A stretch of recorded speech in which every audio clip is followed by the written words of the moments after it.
What's up guys, it's Kelly and today I've got another swatch review for you. So today I am going over the brand new Winter 2021 collection from ILNP, which is called Winter Resort. So this is their first of 2 seasonal collections like they do every season. They do 2 sets of 6 polishes, one for the beginning of the season and one for the middle of the season / whatever holiday is coming up. So these are just their regular winter shades. If you haven't heard of the brand before, they are an independent nail polish brand that is based out of the US. They are 7 free, meaning they are free of 7 of the potentially harmful ingredients that are often found in nail polish. They are cruelty free, meaning they do not test their products on animals, and they do make an effort to be vegan friendly, aka not using any animal derived ingredients in their polishes, but they aren't specifically labeled as vegan. So like I said, the Winter Resort collection has 6 brand new polishes. We've got this really beautiful scattered hollow finish, but I feel like the really special thing about this collection is this color story. It is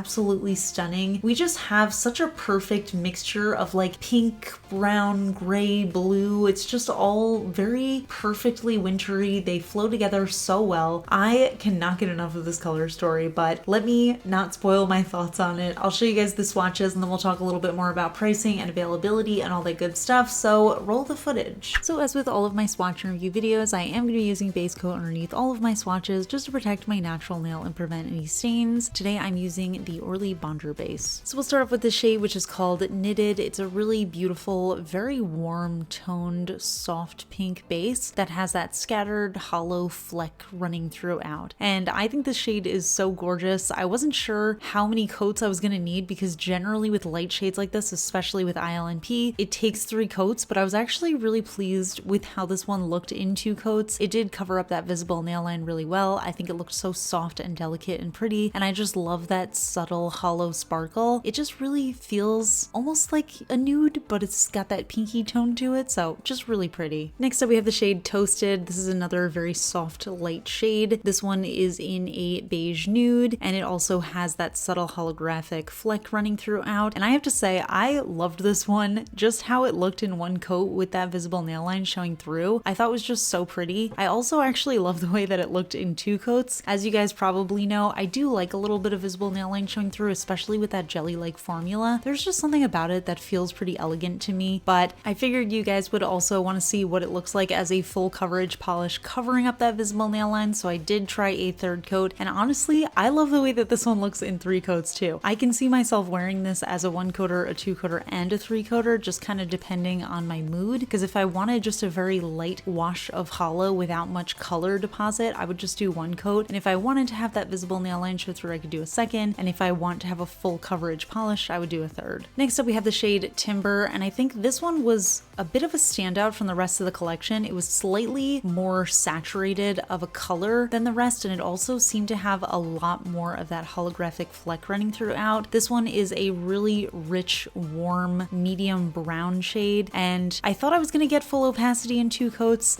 I feel like I probably could have if I was just a little bit more careful with the application, but I did end up needing a 3rd coat just because I felt like some areas looked a little bit more opaque than others. So once I put on that 3rd coat, I was really pleased with how it looked, but I really want to chalk that one up to user error, even though I will say in general ILNP can take 3 coats even on shorter nails. For some reason I don't mind though. I think they have a pretty thin, delicate formula, so I really don't mind it, even though I generally dislike 3 coaters that aren't drugstore. But yeah, this one really reminded me of their Manhattan collection just because of that finish and that formula. Next up we have the shade Snowstorm, and this one was my absolute favorite of the collection. It's this really beautiful deep slate blue shade that has that holographic fleck running throughout. This one was super opaque though. As you can see, it wasn't really a jelly finish, it was more of a crelly, so it really gave me impressive coverage. In that 2nd coat, it fully covered up my visible nail line, but I was still able to see so much depth of that holographic flaky, and it looked so beautiful on. I haven't really decided what colors I'm going to be finding myself wearing a lot for winter, but I feel like once I applied this color, I was like, okay, this is the color that I want to wear in the winter. This is like the epitome of beautiful, soft,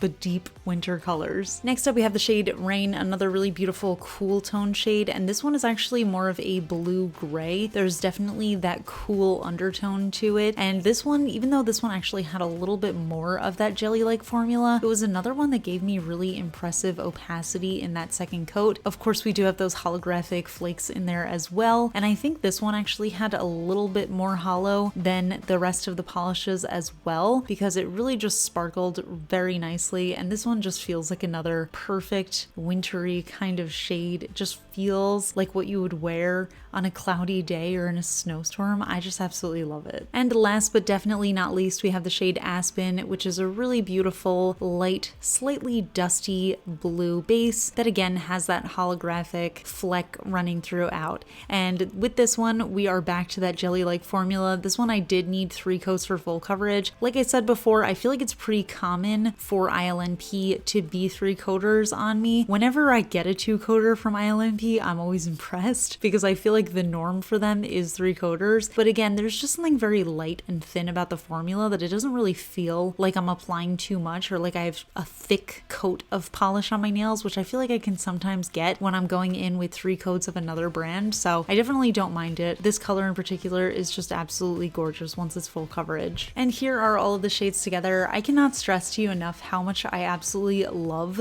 this color story. I think it is so stunning. I really love those warmer shades in the top row, but I think for me, the shades that really won me over were the bottom 3 blues. I think they're just so beautiful. I love them together. I kind of want to try doing gradient with them because I think they just match each other so perfectly. They're just really beautiful. So those are all the polishes, and like I said, I am so in love with this color story. I think this is one of the most beautiful color stories that I have seen in 2021. For some reason, these colors just work so beautifully together. I absolutely love them. I feel like I want an eyeshadow palette in this color story, but overall they're just really beautiful together. I love the finish. I love scattered hollow polishes that have that sort of jelly-like feel to them. That's my favorite kind of hollow. I do like that they were softer hollow shades, but that brown was super holographic. It did remind me a little bit of their Manhattan collection, which has been their favorite collection of mine this year so far. So I definitely love that one as well, but overall, yes, this is a huge win for me. So these polishes come in 12 milliliter bottles. They have a wide flat brush, and they also have the soft touch cap, which is really nice. It just feels a little fancy, but it also makes it a little bit easier to open in my opinion. And these polishes retail on their website for $10 USD each, but usually when they first release a collection and when they're in the pre-order stage, they are $9 USD a piece. So definitely get them ASAP if you're interested because you do get that nice little discount. But yeah, I'm curious to hear what you guys think of this collection. Obviously, I am just very into this color story, and I feel like I am such a collection person. I know I've mentioned this before, but I love when a collection has a really nice color story, when it makes it like a very wearable Skittle, when I can wear multiple colors together. I just love the way that that looks. But I want to hear from you guys. What do you think of this collection? What do you think of the color story? What do you think of this soft scattered hollow finish? Let me know in the comments. We can chat about it. If you enjoy my swatch and review videos, please give this one a thumbs up. It lets me know I'm doing a good job. And if you're not already subscribed to my channel, please consider subscribing. I put out new videos every Tuesday, Friday, and Sunday. I also do a live nail art stream every Friday morning on Twitch, so I'll also have that in the description. Huge shout out to my Cosmic Admirals on Patreon, Amanda M, Braxton Scott, and Rocket Man's daughter. I really appreciate your support, and I'll see you guys in my next video.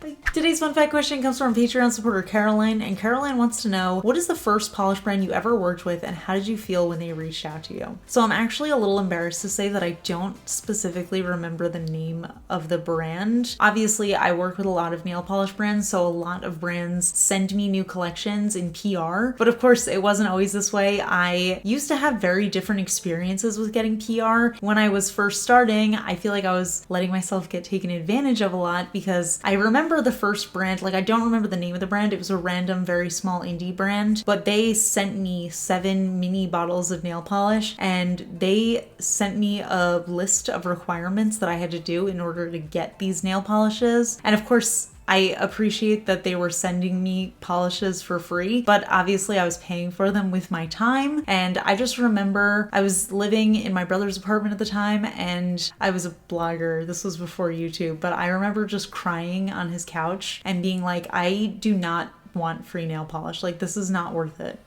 Like I said, I'm very particular about who I work with in general, and I don't even accept, I get a lot of brands emailing me and asking if they can send me products, but I actually don't accept all of the brands that send me stuff just because I feel like, one, I already have so many polishes, so I really only want to accept brands and polishes that I absolutely know that I'm going to enjoy. Or if it's a brand I enjoy, sometimes I don't enjoy the polishes, but I still like to review them for you guys. And I also want to make sure that there are no requirements to say or do very specific things because, you know, obviously I don't want it to impact the honesty of my review. I don't accept when brands tell me to say specific talking points or use specific words because I always want to be able to share my 100% honest thoughts and opinion on stuff. And I feel like that can sometimes get muddied up when there are requirements from brands. Hi, voiceover Kelly here. I just want to add a couple of really quick things. I feel like I didn't explain myself very well when I was talking about this fun fact, but I just want to clarify some stuff. First of all, I don't want anybody to think that I'm ungrateful in any way for receiving free products, but just keep in mind nothing in life is truly free. I know people have asked me about it before, but obviously, like I said before, I'm paying with my time and I'm also doing advertisement for the brand. Even though I am sharing my honest opinion and review with you guys, I am still sharing a brand or a polish with thousands of people, so it really does benefit the brand. It's not something that brands are doing out of the kindness of their heart. It's definitely like a transactional sort of thing, but like I was saying, it does take a lot of time to do and create the content that I create. You know, I spend approximately 12 hours per video. If it's more than 6 or 8 polishes, I usually spend more on that, and same with like gel brands and stuff like that. Those take me many more hours. So like I said, I'm really paying with my time here. And also keep in mind, when you're a person like me who gets a lot of polishes, you can't really wear all of the beautiful polishes that you get anyway. I know some people have mentioned like that I do a lot of this just to get free polish, but keep in mind that I have so many polishes that I cannot even wear all of these beautiful colors because I spend so much time reviewing them and taking polish off to do different reviews. So again, I feel like I sound ungrateful, but I do want to emphasize that I really am grateful. I absolutely love nail polish. That is why I do these reviews, but it's something that's a very delicate kind of transaction. You really have to make sure that you're not being taken advantage of if you're in this field because you are benefiting